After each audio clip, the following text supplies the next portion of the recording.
Welcome to Business Prowess with Rafael and Dr. Andrea. Our show will bring you the best insights, ideas, and inspiration from successful entrepreneurs and CEOs in the business world. Don't miss out on the opportunity to learn from the best and stay ahead of the game. Sifu Rafael is the founder of 5 Unique Shows. He's a fitness professional, solutions expert, executive coach, and head instructor at Max Martial Arts and Fitness in New York. Dr. Andrea Adams-Miller is an award-winning international keynote speaker, best-selling author, and CEO of the Red Carpet Connection Publicity, Publishing, and Talent Agency, and CEO of IgniteYourRelationship.com. Known as the Dream Maker, she makes visionaries' dreams come true, bigger than they ever dared to desire. Dr. Andrea, thank you so much for being beautiful every time I get to see you. It's a pleasure always. Happy Friday. How are you today? Oh, you're muted.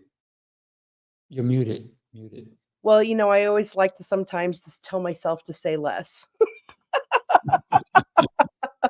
Oh, we were at Cedar Point, the amusement park yesterday, and frankly, I was a little tired. I did more steps than I normally do, and so I slept in a little this morning, and it felt great. Yeah.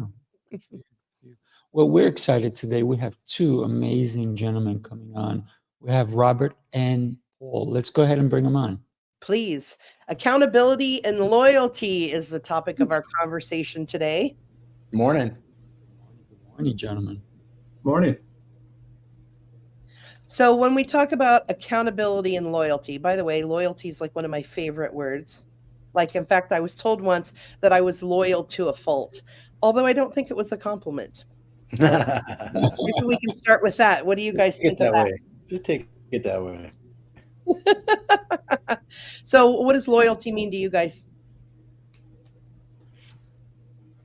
Actually, I love loyalty. You know, I grew up in a household that my parents smoked and drank, but they taught us not to smoke and drink. And that disparity really for me was just kind of a springboard for me. So, well, how do you reconcile that? How do you pull that together so that your words match your actions? So that first loyalty for me came to be loyal to myself, loyal in a way that I wanted to just, instead of being discombobulated inside myself, have that connection. What I said was what I was going to do. Well, that's lovely. Let's take a word that sounds like it: royalty and loyalty. So if you can respect royalty, there's a reason we do, but we forget that we need to sometimes respect ourselves or even someone else. But when we can show respect, I believe that we can have loyalty. Who's loyal to you now? Do you have a pet? Because you know they're loyal to you. Except cats. I don't know. They're a little different, right? But a dog is so loyal. When you think about loyalty, there's no question in a dog. They're loyal to you. When you question the loyalty of a parent, there's no question. But when we question loyalty in a business setting, which this is the business prowess, that really talks about trust, I believe. It's weird because people look at loyalty based on how they're feeling about the moment, because I'll be totally loyal to your company unless you make me mad, then I'm not loyal anymore. And so, you know, I'm loyal. I'm here. I'm sold out. Unless something goes weird, then I'm going to go get another job and I'll be loyal over there. And we look at them like they're a traitor. But when they came to you, they betrayed someone else who came to you, and you were okay with them leaving them to come to you. So it's kind of a game we play a lot of times, at least in the business world, where we expect loyalty to whatever I want. I want you to be loyal to my stuff. But I think Paul was right. You know, be loyal to who you are. And if you can align with the company you work for because they've created an environment where it's full of integrity and they treat people fairly and they care about them, then they deserve your loyalty. But if they're a company that's, as most companies are, full of broken people with broken problems and broken systems, it's going to be harder to stay loyal to that. And I think that's where you have to come back to the idea of who am I and how do I be able to bring the best of me to this place in order to be loyal, I've got to step up and say, this isn't right. We've got to do this, even if I'm looked as not loyal. Love it.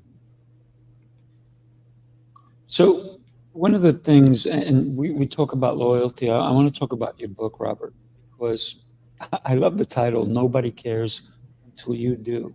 But can we also put it in the fact that nobody cares until it's about them? Yeah, I'd like it to be about them. That's the whole point of the book. When we came up with that phrase, we decided to call the book that because it's that turning point in your life when you look around and go, I'm not happy with something, and you make excuses and blame and say you can't or just hope it gets better, but it doesn't. And when you're at that place where you finally go, wait, nobody cares. Nobody cares if I'm broke or unhappy with my marriage or I have a bad business or my health is bad. Nobody cares. They got their own job to take care of. But if you care enough to do something about it, well, then you gain the power to change it. And that's the story that we write in the book, because my beautiful wife, Kathy, and I had amassed $90,000 in debt, personal debt. That doesn't count the house or the car. Wow. And we were miserable and we had stress and frustrations and we were blaming people. We were blaming God. We're like, God, hey, where's the blessings for being obedient? How come you're letting our life be miserable? And he's like, geez, I gave you all this money. What'd you do with it? And we were angry and we make excuses for why things weren't working, or we'd say, I just I can't go and change my business model. I can't do this. So all these excuses and blame and saying I can't, it really just made us a victim. But we didn't see it that way. And everybody we tell our story to go, yeah, that's unfair the way your franchise is working, or yeah, your customers are jerks, or, people will always side with you and encourage you to stay a victim.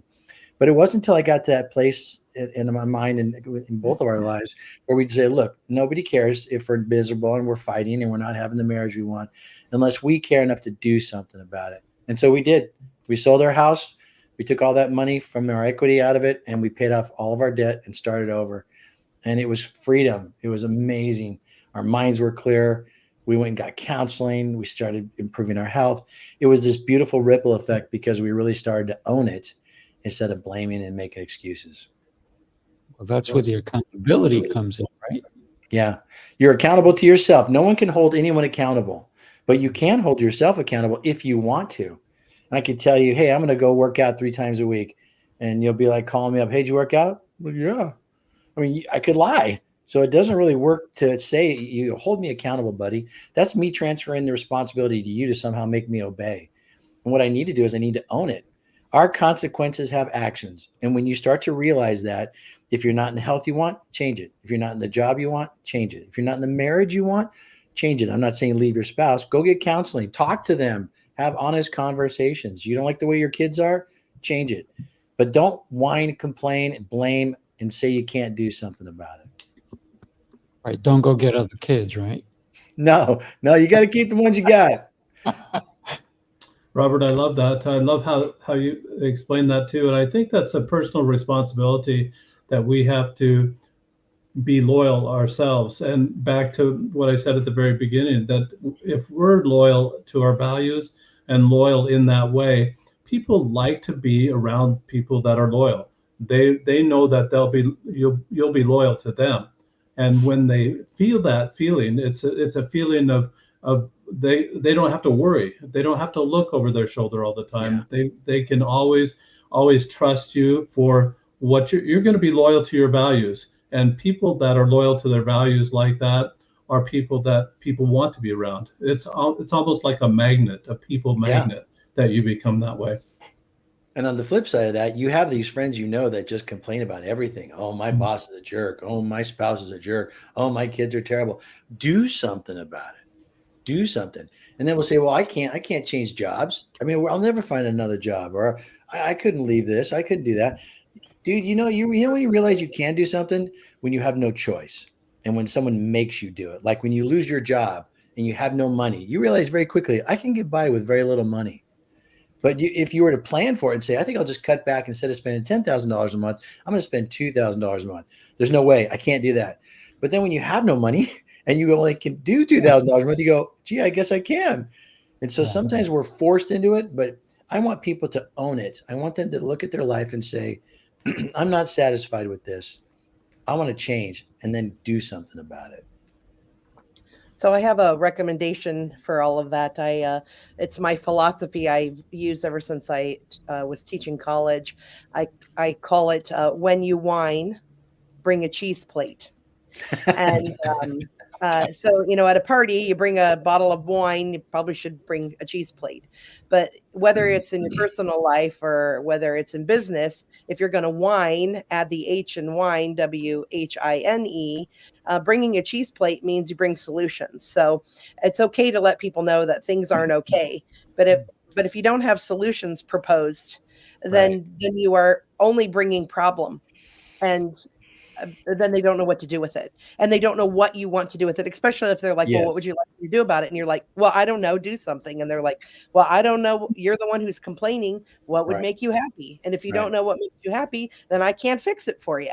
So you have to bring your own cheese plate. There's an awful lot of freedom in accountability. We look at it like it's a punitive term. I'm going to hold you accountable. You're accountable for that. But it's actually a beautiful thing. When we became accountable for our lives, we gained the power to change everything in our life. Before that, we were a victim of everything: bad bosses, economy, the value of a home.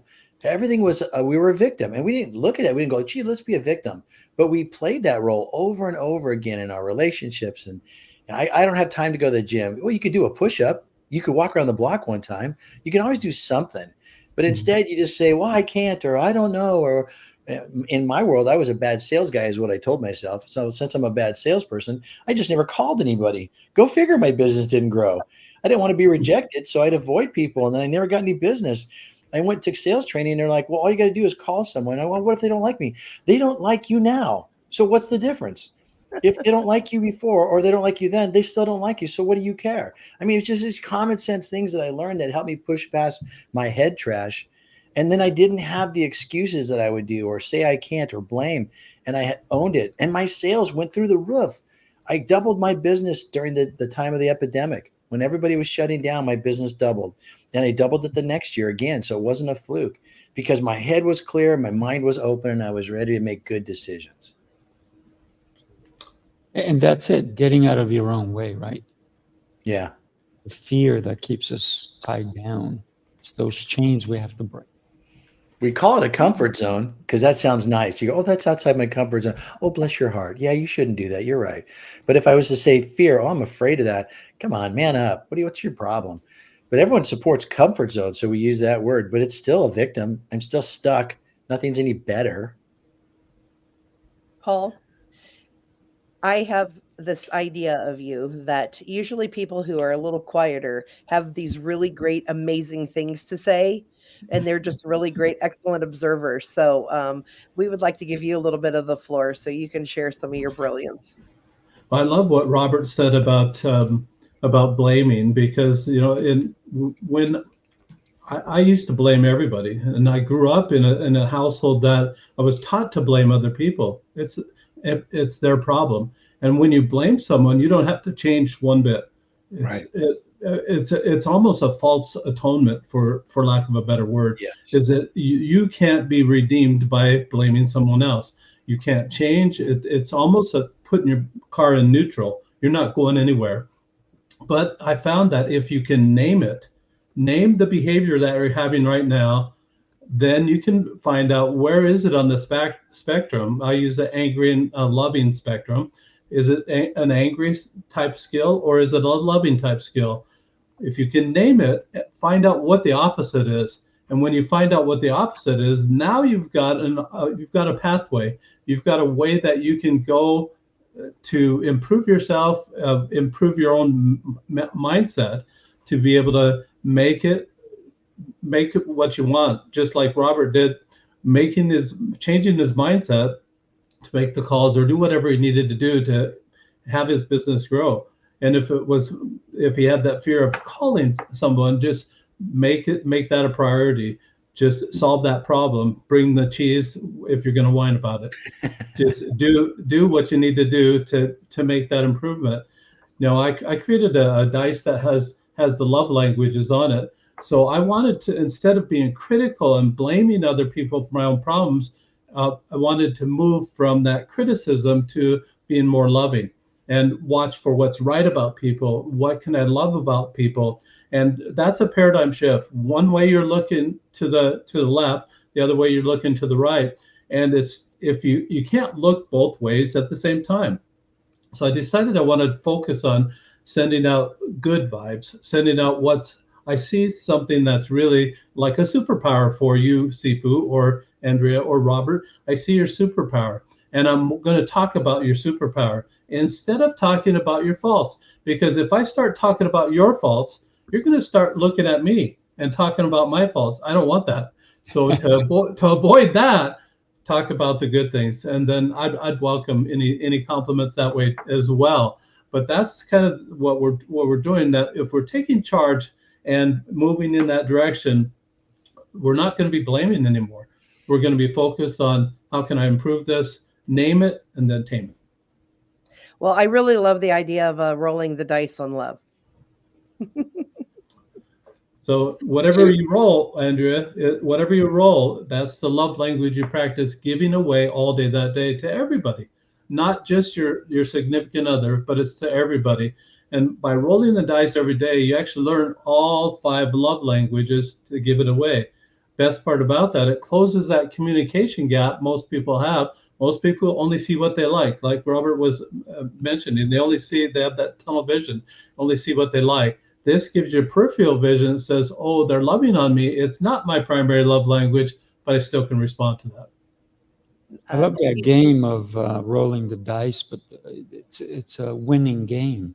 There's no losing when you give love, right? And no matter what face the dice roll up to, give that love. And it could be different types of love that we're giving. It's just maybe a kind word or understanding or listening, right? It's everything that people sometimes crave so much, but we're so into us that we forget to give. We forget to give them what's important. I like that you made a dice out of it too. Take a look at here. So we have a thing going across the screen, and it's the keepsmilingmovement.org. So donate to the mental and dental health. It's important to give when we consider the love, right? Because we start with us, but we have to go outward in order to really feel love coming back. Go ahead, Robert. Yeah. You were going to say? Well, I was going to say I like that it's a dice because my love language is words of affirmation. Oh, you muted. Somehow my went on to mute. I was saying that I like it's a dice because if you only do the love language that you like, then you're only going to get those kind of responses or you're comfortable. It helps you develop your own ability to love the way people need to be loved. And if my love language is words of affirmation, I'll do that all the time. But if someone else really values acts of service, I don't usually think about that. So by forcing it, by having it in a dice roll, I think that's smart because then you get to practice different types of love languages. Mm-hmm. This whole concept, Sifu, I love the idea because Sifu and I on a regular basis are rolling a different kind of die with the language of why people buy, why people behave, why people do what they do with a personality assessment tool that we both are trained in. And that's why after Sifu's name, he has KNAB, because even if you're rolling the dice and picking like words of affirmation, a knowledge person would want to hear the words of affirmation and maybe why they work and why you're sharing them. The nurturer is just going to maybe want you to touch them while you say it. The action person wants you to, like do something with that, like a kinesthetic words of affirmation. And a blueprint would like you to be more specific and maybe do it privately and not in public and very subtle in case, like not even maybe an emoji, small emoji would be okay for a blueprint. But if you like made this big demonstrative thing that so they're like, oh, someone might see my phone, it might freak them out. So that's how we also assess personalities as well. So I love that idea that within each love language, depending on the person's personality of how they would receive that, allows you to then play differently. So we're practicing how to talk to people different all the time. And the other thing that we have to consider is that when somebody speaks to you in a certain way, sometimes it's based on personality, right? Or it's their own thing. It's not personal, it's personality based. So maybe that's how they talk to everybody. And so don't take it personally. Yeah. Take a look at this, you guys. Take a peek. Welcome to Speaking Prowess, where we believe in the power of communication to transform lives. If you're ready to take your communication skills to the next level, we have a lineup of some of the most influential communication experts in the industry. These are the voices that will guide you on a journey to enhance your ability to connect, influence, and succeed. At Speaking Prowess, our mission is clear: to empower you through effective communication. We know that mastering the art of communication isn't just about what you say. It's about how you say it and the impact it has on every aspect of your life. So take action now and get ready to embark on a journey towards personal and professional growth.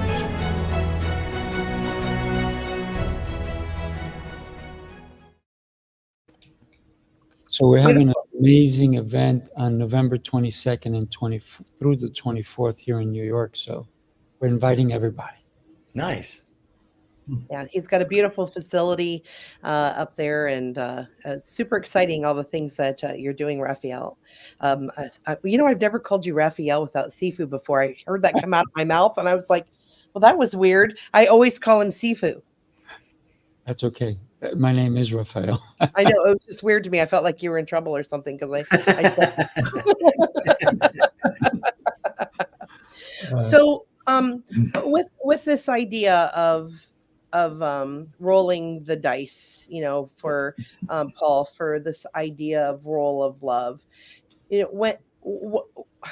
take us back in time to what was the catalyst of why that was so important to you to be able to share that with people? I think it was important just for my own training. As I mentioned, I was raised in a family that was very dysfunctional. I'm number 10 of 11 children, but that was that's not so much the dysfunctional part. My grandfather actually had 19 children, so my father toned it down. He toned it down. He only had 11, and then I toned it down just a little bit more. I only had 8, and my children only having 3. But I want more grandchildren. But it's out of my control. And what I realized from that dysfunctional family is that what's in your control and what's out of your control. And what I realized that if I'm trying to bid love to come my way, it just doesn't work. If I tell you, Dr. Andrea, if I tell you what my love language is, and then there's an expectation, and then you might feel a duty to cater to that. That's not love. I'm saying that isn't love. That's almost an expectation, or it's a duty. It doesn't feel like love. So the 5 love languages, as it was presented in the book, when I read through it several times, 4 or 5 times. I didn't understand it. Well, how can that be called love? If I'm telling a person this is how I want to experience love, and they're doing it, but what if they don't do it? Then you get to the whiny voice that says, well, I told you what my love language is. How come you're not doing it? And it's just, you don't want to get to the whine, because they're not providing any cheese. You don't want to get to that point of that whiny voice. So I thought, well, what would be a better way? And what do I have control over? What is in my wheelhouse that I can do? And I thought, well, I've got to overcome this paradigm of being critical. I grew up thinking I'd be a great movie critic, but I hate sitting watching TV for more than 2 hours at a time. I just couldn't do it. So I couldn't think of myself doing 8 to 10 hours a day watching television and being a critic about that. It would be horrible. So I had to start obeying rules, and I became a rule guy. At age 17, I took one of those career tests, and it said I'd be a great IRS agent. And at number 10 of 11 children, my mother and father went out every Friday night. And as my mother's giving the lowdown of what happened during the week, while my father was gone on a trucking expedition, he'd be gone through the week and then back home on the weekend. They dated every Friday night, Maverick bar, over alcohol, and my mother's doing the lowdown. I'm sure she must have started at the top, So my father's getting annoyed, stacking these annoyances, and then he's ready to have this flash of anger at about number 10 child. That's me. And so I felt a little bit targeted, and I felt like, and I realized, Andrea, to answer your question, I realized that I had that stacking effect too. I was stacking annoyance on top of annoyance, but I wasn't hardly ever annoyed at myself. It was always other people. Mm-hmm. Well, there was one time I was so annoyed at myself, I didn't talk to myself for 3 days. That was pretty annoying. But hey, go ahead. Yeah. So anyway, I'm just trying. How do you overcome a habit that you've been trained in, a habit that's generational, a habit that's been passed on for who knows how long? I don't know if my grandfather had it. I never met my grandfather because I'm at the tail end. He was gone before I was born. But I know I had a grandmother that was pretty angry, and she's angry around children. And I didn't want to pass that on to my generation, my own children. So I thought, I've got to make this change, and I've got to do something different. I have to have a substitute for being critical. And so what the dice did for me is, I'm rolling the dice, it sets a theme for the day. It almost sets a purpose for the day, but it's a loving purpose. There is absolutely zero room for criticism. When you're focused and you're looking one direction, and you're looking at the loving direction of what's right about people, you can't also be looking at what's wrong with that person. And to develop that focus, it was really almost overnight for me. I created a prototype that, just like this is the prototype, and it was about 2.5 inches by 2.5 inches cubed. And you can notice on there, it's really got sharp edges. Well, that was me. I always had these sharp edges as I'm getting annoyed, and having these flashes of anger. I go back down and start stacking again. I didn't want to have that. So rolling the dice changed that completely. Now I'm stacking kindness on top of kindness on top of kindness to get to higher laws of love, like compassion or charity or intimacy or trust, like we're talking about, or forgiveness or mercy. Any of those are higher laws of love. I needed to get past these, and I used the love languages as a stair step. So just for clarity's sake, theory, like the love language theory, is not copyrightable. Application is. So Dr. Chapman wasn't doing it as a game. 5 love languages, 6 sides on the dice. The last one is surprise me. So on surprise me day, when you roll that, you're just looking for opportunities to do random acts of kindness. As you're doing these, whatever it is, the genre of love for the day, you're watching for people to light up. When they light up, now you've discovered what their primary or secondary love language is. No longer do you have to say, excuse me, could we pause this relationship for just a moment?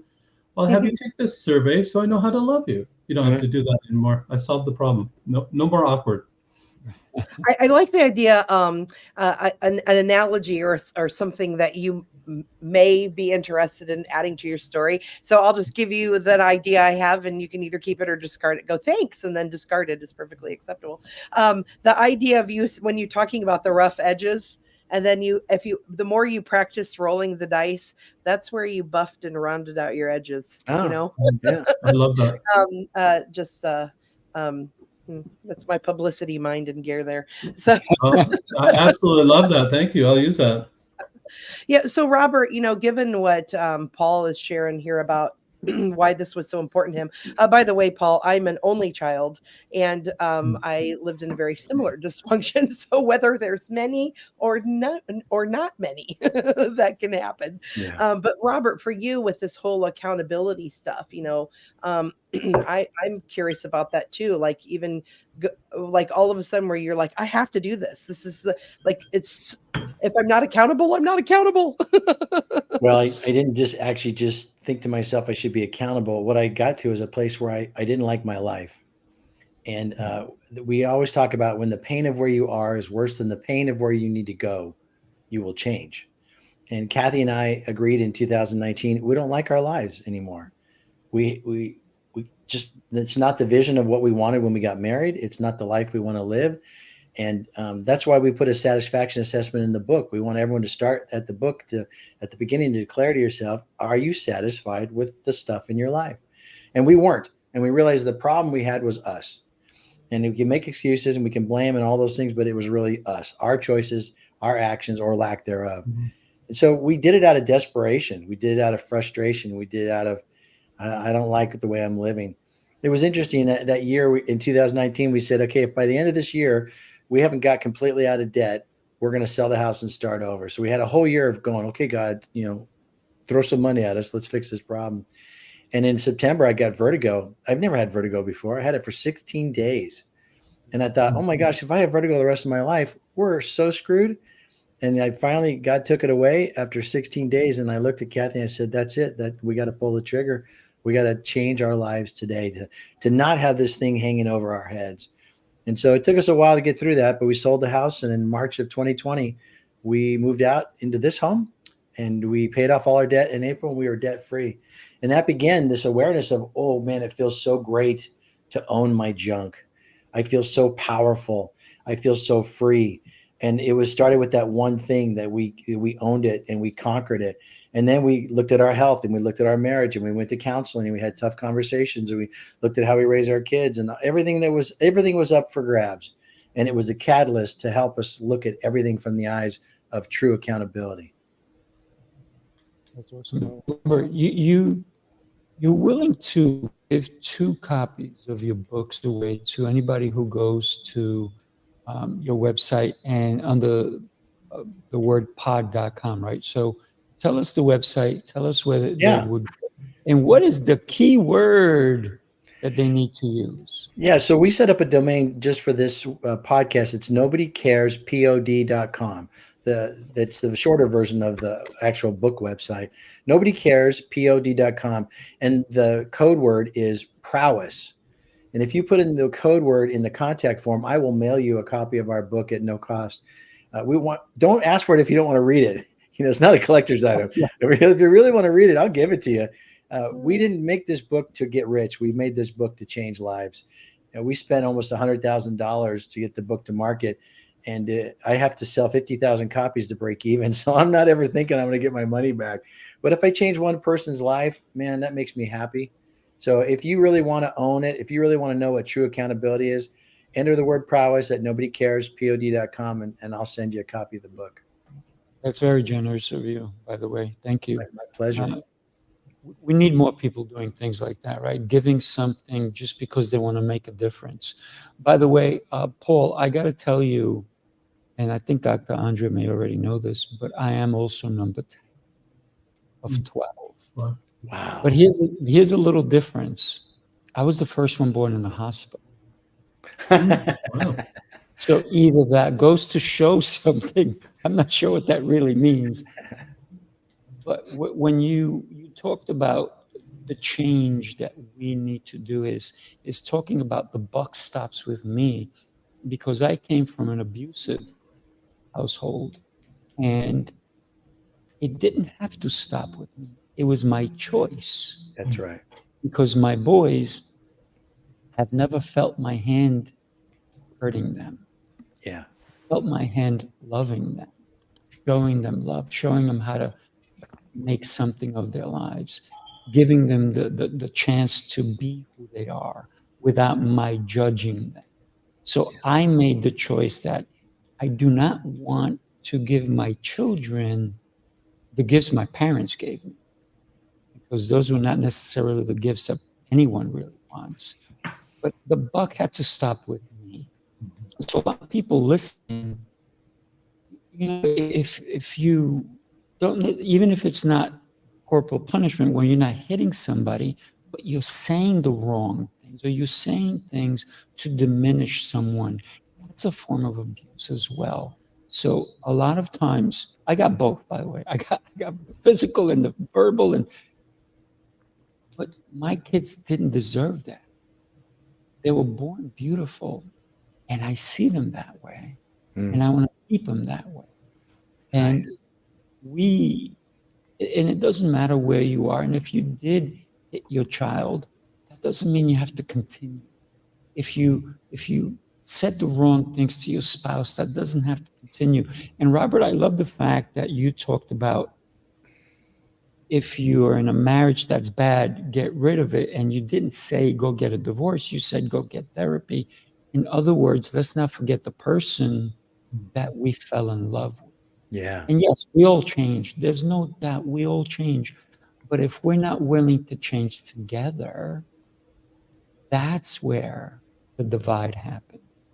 So I encourage everybody, let the buck stop with you. You can do it right this. I love that. Paul, what would you like to add more to that? I just think that that taking responsibility, as Robert and Sifu have talked about, is really what we need to do. Dr. Andrew, you've talked about it as well. Just taking that responsibility to make the change that we need to make, be accountable to ourselves, determine, and it really, I can't emphasize more that if you can name that what you're doing and find out what the opposite is, it'll give you a spectrum and where you are on the spectrum, and then only then can you make the change. Only then can you set goals to be a different person. If it's a bad adjective or a bad description that you come up with of your own behavior, then you have opportunity to change it. You really can't change anybody else's behavior. You can be kind, you can be loving to them, you can notice what's right about them to help them see what's right about themselves. And I found that in the role of love, you can light people up all day long by focusing on what's right about them. Because sometimes, and many times, and I'm sure I was one of those people, I could not see it.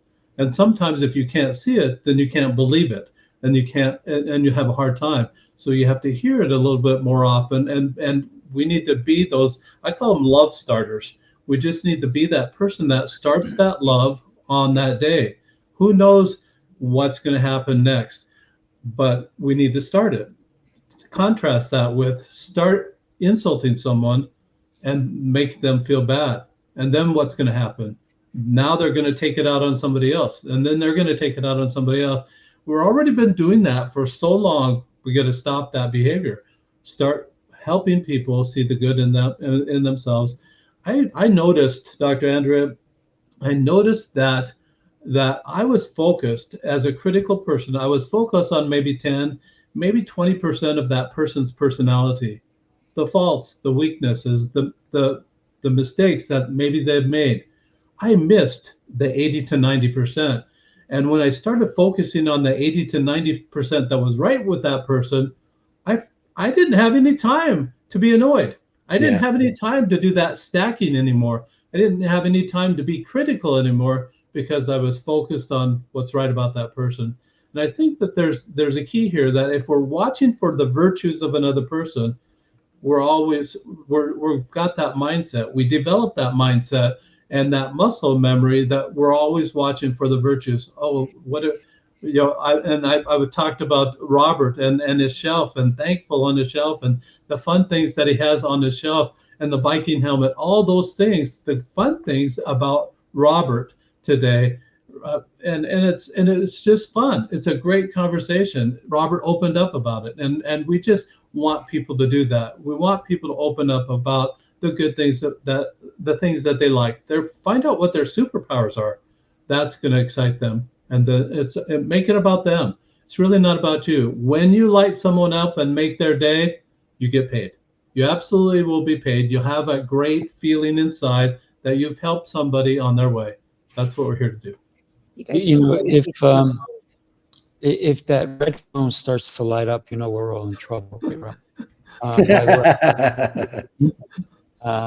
Because that's such a cool phone. And you know, take us for a minute into your Viking story, because I think that was a good story that we heard ahead of time. And that's our background. A lot of fun.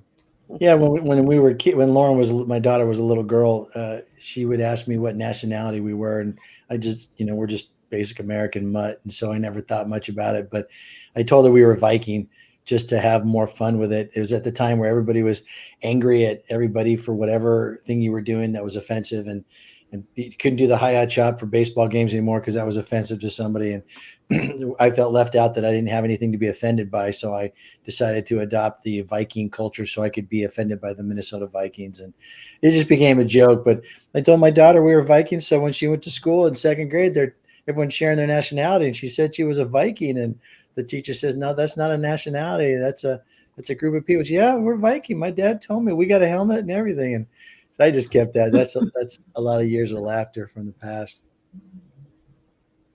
It's important to bring that laughter, that relaxed atmosphere, when we live in a world that can be so serious and gloom. Yeah, that we need to really bring a smile, and a smile can really lighten someone up. But the problem is that sometimes people lose that smile. People forget a smile. You know how many times I've done shows and I'm like, oh man, I hope my guest smiles a little bit, just a tiny little bit. And everybody always tells me, you're always happy, always smiling. Yeah, because guess what? I've been given another chance to be here on this world. Yeah. What do I have to be miserable about? That's right. Yeah, things are not going my way sometimes. That doesn't mean I'm dead. Right. For me, it's always about opportunity. SEO, search every opportunity. I like that. Well, of course, you say smile, and I burst into smiling. I recently got back my smile, which is funny because I've been running this nonprofit for since 2015, and it's the keep smiling that's kept me going. And there was some situations that I really felt like I had given up my ability to smile. I became so serious, and other people thought I was smiling and happy, but I wasn't. I wasn't laughing and smiling like I used to. I felt so freaking serious. And recently, some health craziness has, made me realize the life expectancy. And I'm like, I don't have time to be miserable. I don't have time to be. I want to be serious. I'll be serious to get things done, but I don't need to be serious in my face to do that, because I don't want to actually, I'll share this with you guys. I had somebody on my Facebook page who was like really resistant about me saying that I'm getting through all this with positivity and smile. And they were mistaken, my positivity and smile, and they were thinking that meant I was not taking any religion into it. Well, I am a very religious person, but I don't share that because I want people to feel comfortable with whatever religious beliefs that they are. So I'm not one of those testifier kind of people. But it created an image for me. I thought about, like, wow, there are people that are so serious about their religious beliefs that it made me think of like a meme picture of like someone praying that they'll live longer while being mad about it. I'm gonna live dark and do this. And then I'm like, that kind of like defeats the whole purpose of living longer, because I'd like to live longer where I'm happy and positive and can share good things about whatever for people where it's a good fit, and so it made me laugh because I'm like, oh no, I've been shifted into gear a different reason. I want to smile and be really happy with the years that I have left, not be miserable trying to live longer. It's what we do with our days, right? How do we live them? Yeah, exactly. Are we positive? Are we loyal? Let's not forget that loyalty starts with us. We need to be loyal to us, to our own beliefs. And sometimes we let other people in who defeat us, and we allow them. So we lost our own loyalty. The number one loyalty is us. That's the person we need to be loyal to. I need to be true to me before I can be true to you. Yeah. I love that, Sifu. I've got this picture right behind me that I took. So that's a lake that's a couple hours away from where I live, but this was sunrise on Panguitch Lake, and And there was a time in my life that I would get up very early. I had a vending route that I did a long time ago, but I get up very early in the morning before sunrise and then come home very late at night after sunset. And it took me about 6 months of doing that before I realized that, oh, the very best sunrises and the very best sunsets all have clouds. And if we can understand that, we're all going to have clouds in our life, but as the light reflects or refracts on those clouds, then that's what makes our life beautiful. We have the stories to tell. We have how we overcame. We have all these stories, and we're all going to have clouds in our life.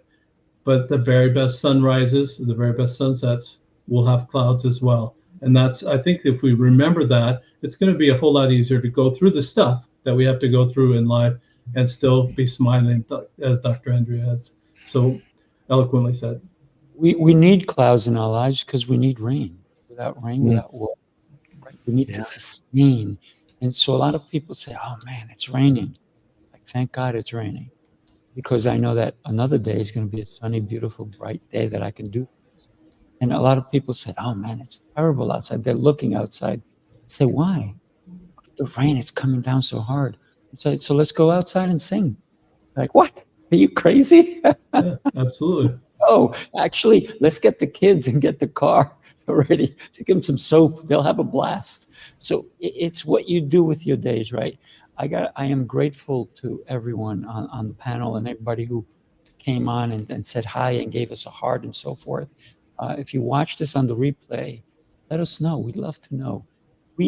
Dr. Andrea and I do this show because we want to share business concepts. And even though you're thinking like we're just talking about our family or smiling, that's business, people. Yeah.